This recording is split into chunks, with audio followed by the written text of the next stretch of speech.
네, 안녕하십니까. 네. 안녕하세요. 네. 2024년 연말과 2025년 새해가 밝았는데, 연말 네. 연시가 되게 글루미하고 되게 슬프고 다운돼 있는 그런, 굉장히 우울한, 되게 2025년. 올해 이제 작년이죠. 작년 연말은 음, 되게 뭔가 되게 우울한 진짜 연말이었다. 최악의 연말. 네. 진짜 그런 느낌이죠. 12월 한 평범한, 달간 너무 악몽 같은 일들이 많이 나왔죠. 맞습니다. 네. 2024년 12월은 평생 이제 잊혀지지 않을 그런 한 달이 될 것 같습니다. 맞아요. 평범미드 박효영 기자입니다. 저는 평범미대 윤동욱 기자라고 합니다. 앞에 있는 사람은 평범미디어 정혜민 크루라고 합니다. 오랜만에 네. 이렇게 전기 촬영을 맞아요. 지금 저희가 이제 진짜 하는 오랜만에 촬영합니다. 진짜. 하는 거고, 저희가 이제 요즘 좀 일이 바빴죠. 네. 브이로그 이제 자연스러운 패턴으로 이렇게 한번 해보자 해가지고 이렇게 하다가 할 말이 너무 많아가지고 네. 다시 이렇게 전기 촬영 토크를 많이 할 때는 이렇게 이제 네. 우리 이제 평범미디어 근거지인 이 여기 베이스 캠프에서 했는데, 그동안에는 좀 이제 유튜브 촬영 방식을 바꿔보자 그래가지고 브이로그로 하다가 계엄 사태도 있었고 제주항공 여객기 참사도 있었고 여러 가지 일들이 있었잖아요. 그리고 맞아요. 2024년 한 해를 또 정리한 의미가 있고 해서 정식으로 카메라를 켰습니다. 바로 들어가 보겠습니다. 첫 번째 대주제는 어떤 건가요? 첫 번째 주제는 제주항공 여객기 참사입니다. 뭐부터 이야기해 볼까요? 음, 임시.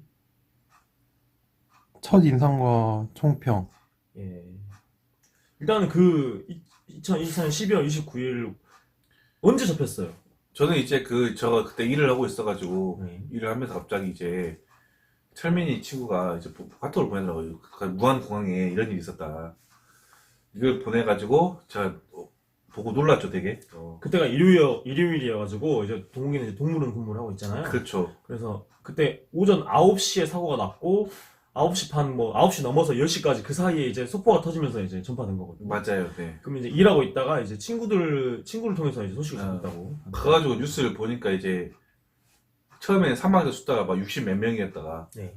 이제 구조된 사람은 2명이고, 결국 그 사망자 숫자가 이제 여기 뉴스 보면 위에 이게 뜨잖아요. 그게 계속 숫자가 올라가는 거 보고 너무 이게 한편으로 되게 무섭기도 하고 너무 안타깝기도 하고 그랬죠. 저 같은 경우에는 저는 이제 말이 많으니까 모래시계를 이렇게 하도록 하겠습니다. 네. 저 같은 경우에도 조금 저는 늦게 접했어요. 오후 1시쯤인가 좀 늦잠 자서. 여러모로 충격적이었어요. 네. 네. 오후 1시에 일어나가지고 그때 이제 속보를 본 건 아니고 페이스북에 이제 습관적으로 들어가가지고 뭐 이렇게 하는데, 그때 소신행보로 주목받고 있는 김상우 의원이 이게 무한항공에서 되게 안타까운 일이 있었네요. 다들 구조되길 바랍니다. 뭐 써놨더라고. 그래서 그거 보고 뭐지? 하고 바로 연합뉴스 들어갔어. 근데 연합뉴스에서 여객기가 착륙하다가 충돌해서 화염이 나고 불이 나서 이제 수많은 희생자들이 발생했다라는 소식을 듣고 일단은 좀 직감을 했던 것 같아요. 어떤 직감이냐?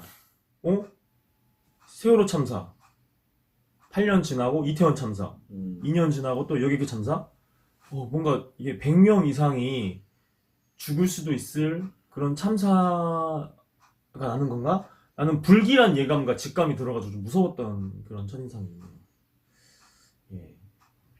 무섭고 충격적이죠. 그게. 그 다음 이야기할 주제 뭔가요? 네. 수많은 사고 원인들을 추정하는 이유. 수많은 사고 원인을 추정하는 이유가 뭘까요? 사고 원인을 알아야 이제 다음에 그런 참사를 막죠. 네. 사고를 철저히 파악하고 진상 규명을 해서 다음에는 다시는 또 이런 일이 안 일어날 거 아닙니까. 그래서 하는 거죠. 예. 단순히 막 이게 평소랑 조금 달랐던 게, 네. 그러니까 이런 게 있는 것 같아요. 우리 이제 어제 동욱이 집에 와가지고 잠깐 이런 얘기 했는데, 비행기가 이제 착륙할 때 세 충돌, 조류 충돌이라고 그러죠. 세대 충돌, 버드 스트라이크를 맞고 한쪽 엔진이 작동 불능이 되고, 동시에 다른 한쪽 비행기 엔진까지 작동 불능이 되고, 그러면서 뭐 유학비에 문제가 있고 뭐 여러 가지 전기 공급도 안 되고 뭐 이러다 보니까 그 이제 랜딩 기어까지 안 내려오고 되게 일촉즉발 상황에 처해서 결국에는 그 활주로 반대편으로 이제 급하게 이제 메이데이 외치고 이제 착륙을 비상 착륙을 해서 이제 활주로 반대편에 가서 이제 예병이 받고 이제 큰 사고가 난 거잖아요. 네. 근데 그 기장의 선택 또는 그 사고의 원인들을 왜 사람들이 모든 사람이 항공 전문가가 돼가지고 막 한마디씩 얹고 있잖아. 그 심리가 뭘까를 생각해봤는데 너무나 최악의 결과라서 그런 것 같아요. 맞아요. 그러니까 181명이 타고 있는데 50명은 살아야지, 100명은 살아야지, 150명은 살아야지, 170명은 살아야지. 20명 죽은 것도 너무나 안타깝지만 그래도 희생하는 사람이 희생자가 최소한이었으면 좋겠는데 희생자는 최대한이었고 생존자가 딸랑 2명이었잖아요. 네. 그러니까 거기서 오는 허탈감, 안타까움, 참담함 이런 것 때문에 도대체 왜 사고가 난 거야? 그 원인이 뭐야? 또는 기장이 차라리 더 위험한 수상 착륙을 해야 되는 거 아니야? 야 허드슨강 봐, 야 설리 기장 봐, 막 이런 얘기를 비전문가거나 사회 문제에 조금이라도 관심 있는 사람들이 막 이런저런 얘기를 하지 않았나. 그러니까 너무 결과가 최악이고 참담하고 슬프니까 그런 얘기를 하지 않았나 싶습니다. 그래서 그렇죠. 이제 좀 그런 심리적인 게 있지 않았나 네. 싶습니다. 다음 주제 뭡니까? 소주제. 남겨진 유족들. 예, 이 남겨진 유족들을 위해서 국가와 국민, 대한민국은 뭘 해줘야 될까요? 윤 기자. 남겨진 유족들을 위해서 일단은 그건 있는 것 같아요. 그러니까 이제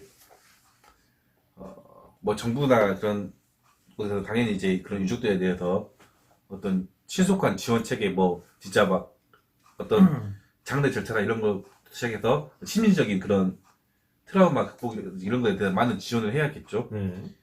해야 되고 이제 우리 이제 시민들도 이제 그 애도와 추모를 이제 하는 걸 더불어서 그런 어떤 그런 거 있잖아요. 막 예를 들어 쓸데없이 막 이제 책임 전가만 하려고 하던가 이런 것을 대해서 그거는 좀 더 결과가 이제 나와도 늦지 않으니까 좀 더 자제해서. 좀 더 기다리는 자세로 있어야 하지 않을까.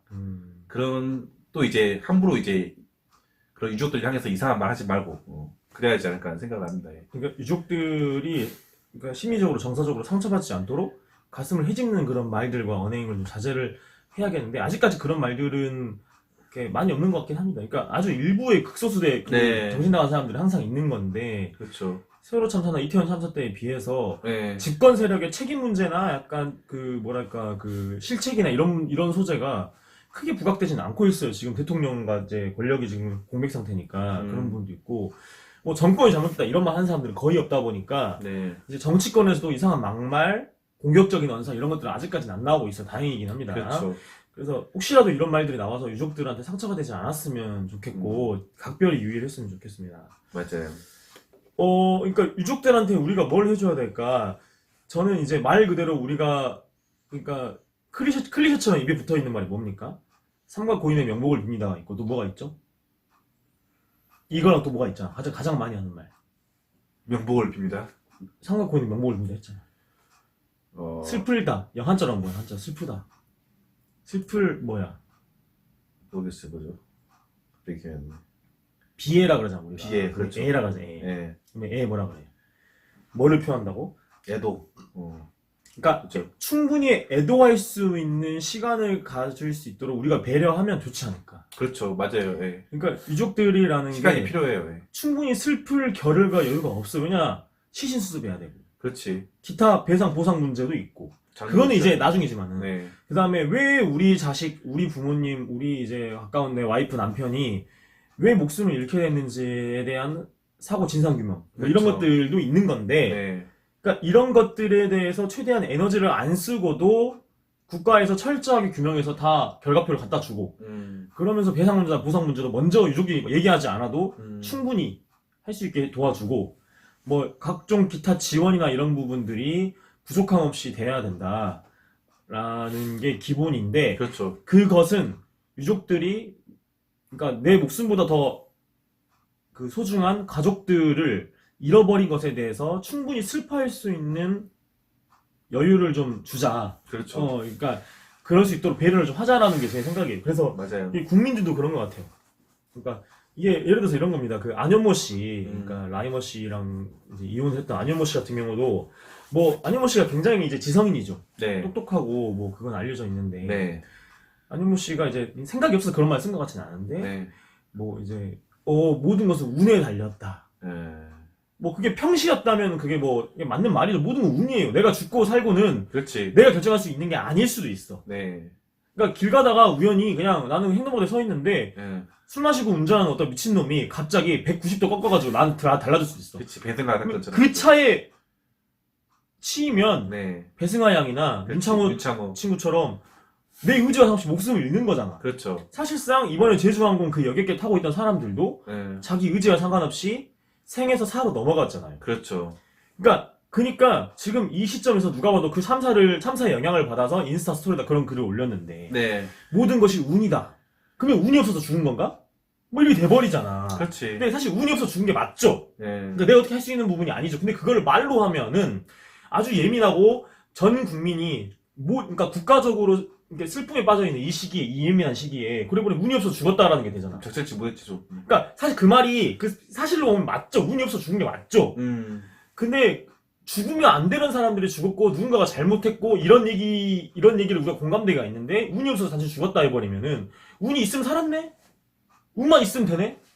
뭐 이렇게 되는 거잖아. 그렇지. 운이 있든 없든 이렇게 100명 가까이 넘는 사람들이 죽는 참사가 일어나지 않도록 시스템을 촘촘히 설계할 필요가 있고 정비할 필요가 있는 부분인데 맞아요. 이런 게 모든 있는 거잖아. 그러니까 운 탓으로 그 치부해버리면은 이거는 안 될 일이죠. 근데 그렇게 그러니까 엄청난 선진국에서도 이런 참사들이 그러니까 노르웨이같이 그런 복지국가에서도 브레이빅이 막 이렇게 총 막 갈겨버리잖아. 그렇죠. 그러니까 이런 일이 있기 때문에 사실상 그 총기 사고에 의한 그 희생은 운일 수 있긴 해. 근데 그 말을 유족들이 슬퍼하고 있고 국가 애도기관에 그렇게 또 유명인이 듣보잡이 그런 것도 아니고 그 눈치가 없는 거지. 거기다 인스타 스토리 그러니까 이런 말들도 조금 생각을 하고 조금 그치. 더 고민을 하고 생각을 했겠죠. 근데 이제 고민을 좀 더 하고 제 딴에는 좀 약간 의미 있는 말을 좀 약간 문학적으로 써보려고 했던 것 같은데 오히려 좀 이렇게 유족들의 마음 잘 모르겠으면 그냥 속을 뿌리는 게 아니에요. 애도만 펴면 되는 거예요. 굳이 뭐 쓸데없는 사족 달지 말고.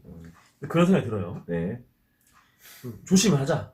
조심해야지. 말과 행동에 대해서 일반 국민도 마찬가지야. 그렇죠. 제가 이걸 또 말씀드린 게 그러니까 유족 이야기할 때 유족 파트에서 말씀드리고 싶은 거는 그 10년 전 세월호 참사나 2년 전 이태원 참사는 좀 다른 게 있어. 그러니까 우리가 지금 모든 사람들이 항공 전문가가 돼서 이게 도대체 그러니까 비행기라고 하는 좀 더 약간 원리와 메커니즘이 들어가 있는 사고다 보니까 그러니까 배 또는 압사 사고보다도 뭔가 좀 분석거리가 생긴 거야. 그렇지. 각자 다. 비행기가 이륙 상태에서 착륙을 할 때는 그 본체로 바로 착륙하는 게 아니라 바퀴가 내려와 랜딩 착륙해야지. 기어가 나죠. 그렇죠. 네. 그렇지. 엔진은 하나가 고장나도 하나가 멀쩡하면 착륙할 수도 있고 막 이런 약간 그렇지. 조금만 깊숙이 공부해보면 알 수 있는 그런 그러니까 알 수 있는 그런 정보들이 있는 상황에서 네. 막 너도 나도 항공 전문가에서 이런 원인들을 얘기하고 자기가 어떤 원인을 A 원인, B 원인, C 원인이 있으면은 나는 A 원인 때문에 그런 거다라고 주장하게 되면은 거기에 대해서 아니다고 생각하는 사람 또 B 원인을 주장하는 사람은 A 원인 아니다 반박하고. 그러니까 이렇게 유족들을 놔두고 유족들을 두고 이렇게 싸우는 모습이 이 한국이 되게 꼴사나울 수 있다. 왜냐면 그러니까, 이게 그런 이렇게 해버리면 뭐가 문제가 되면은 이 사건 자체 그냥 어떻게 보면 가식거리로 그냥 해버리는 거니까 이러면 안 된다는 거야. 그렇지. 네. 그러니까 가식거리를 좀 더 좀 유식한 말로 해보면 대상화. 그렇죠. 네. 그러니까 이 항공 참사가 그냥 수다거리, 대상화가 되는 거야. 그래서 그러니까 뉴스에 관심 많고 평소에 SNS에 글을 헤비하게 쓰던 사람들도 저가 그런 대표적인데 그날 사고 참사 난 날은 하루 종일 뉴스용 계속 봤어요. 앱을 계속 서울징하면서. 맞아요. 예전에는 그냥 이틀 전까만 하더라도 그걸 계속 그 어떤 새로운 정보나 소식이 나오면 계속 그거 페이북에 쓰고 그랬거든. 네. 그거를 제가 성찰을 좀 했어. 자제해야겠다라는 거를. 그러니까 내가 이런 대형 참사가 나면 가슴이 아프고 마음이 아프고 뉴스에 관심 많은 사람이니까 이런저런 나름대로 내 생각을 얹어가지고 글을 쓰는 이런 게 별로 사태 해결 도움도 안 되고 오히려 내가 어떤 주장이 되는 그런 글을 올리고 이러면은 또 반박하는 사람들이 생기고 이러니까 모든 약간 과학적인 원인이 나오지 않은 상황에서 다 가정에 불과한 거니까. 그렇죠. 어떤 특정 가정에 힘을 실는 이런 주장이 될 수밖에 없는 이런 참사에 대한 내 느낌을 쓰는 SNS 활동을 자제하자는 글을 내가 썼고 실제로 자제했고 음. 그 이후로 그 글을 긴 글을 쓰고 내 성찰하는 글을 쓰고 난 뒤에는 이 제주항공 참사에 대해서 글을 내가 자제해서 행위도 할 거야. 근데 이 글을 왜 썼냐? 내가 현명한 패친들의 영향을 받았어. 패친들이 뭐라 그랬냐면은 다른 참사 때와 달리 이런저런 원인 따지고 막 이런 것들이 좋은 흐름 같지 않다라고 뭐 정주식 전 직설 편집장님도 말씀하셨고 기타 등등 이런 말씀들을 많이 페북에 써주셔가지고 이런 게 도움이 안 되는 것 같다. 우리가 좀 차분히 기다려주고 그 다음에 서울시 교육청에서도 이런 참사가 났을 때 어떻게 우리가 행동을 해야 되는지 행동 매뉴얼도 나왔고 서천석 아동 전문 이제 정신의학과 정신과 그 교수님도 그런 비슷한 말을 했어. 계속 방송 뉴스만 들여다보거나 이러지 말래. 오히려 심리 트라우마로 더 빠질 수 있고 막 이런 하더라고. 그래서 좀 그쵸. 자제를 해야 되고 우리가 그러니까 조금 경건한 마음으로 좀 더 엄숙한 마음으로 일상으로 돌아가서 유지를 하는 게 좋다. 그렇다고 관심 갖지 말라는 건 아니야. 아, 그렇지. 슬픔을 표하고 뭐 두카꽃 인스타 우리 너무 좋아. 애도를 슬픔을 표하는 거. 표현해야지 일상은 또 수용을 해야 되니까. 그게 좋아. 근데 다짜고짜 물론 이제 그러니까 대한민국 민주주의 국가고 그러니까 정치적 권리와 자유가 있으니까 표현의 자유가 있으니까 누구나 선을 넘지 않는 선에서 뭐 그러니까 항공기 사고 이런 거 이게 원인 얘기할 수 있고 이거 의문 같은 거 표현할 수 있어. 그게 민주 시민의 권리일 수 있는데 그 단계를 좀 더 넘어서서 좀 더 성숙한 약간 우리 동료 시민들의 죽음에 대해서 대응하는 그런 게 생긴 것 같아. 애도를 표하고 우리가 이제 슬퍼하는 사람도 있는데 우리가 이러지만 원인 따지고 있고 막 이게 마치 참사 그 자체에 대해서 뭔가 해결에 도움이 되는 식으로 한 것 같은데 그게 오히려 갈등을 유발할 소지가 있다. 이런 쪽으로 우리가 좀 약간 정반합의 약간 그런 내가 그 결론을 얻었어. 그래서 그런 글을 썼고 그 글을 쓰게 된 것도 다른 사람들 영향을 받아서 한 거라 이런 좀 반성이 있었습니다. 그래서 좀 이 제주항공 참사에 대해서는 내가 전문가도 아니고 전문가를 하나라도 좀 자제할 필요가 있어. 결국 국토교통부라든지 경찰이라든지 소방이라든지 그 다음에 미국 이제 NTSB라든지 이런 전문 기관들이 결론을 낼 거고 또는 공영방송이라든지 제도권 언론사들이 심층 취재를 해서 결과물도 내놓을 거야. 그럼 그 결과를 보고 우리가 좀 더 약간 면밀히 보고 약간 판단해보면 될 문제지 우리가 막 각자 나무 위키 봐가지고 그거 정보 막 이렇게 이럴 필요 없다 이거지. 아, 그렇죠. 그런 생각이 들었어. 네. 섣부르게 약간 뭐 항공 전문가 돼가지고 빙의해가지고 막 이런저런 말하는 거를 좀 자제했으면 좋겠다 모두가 그런 이야기를 합니다.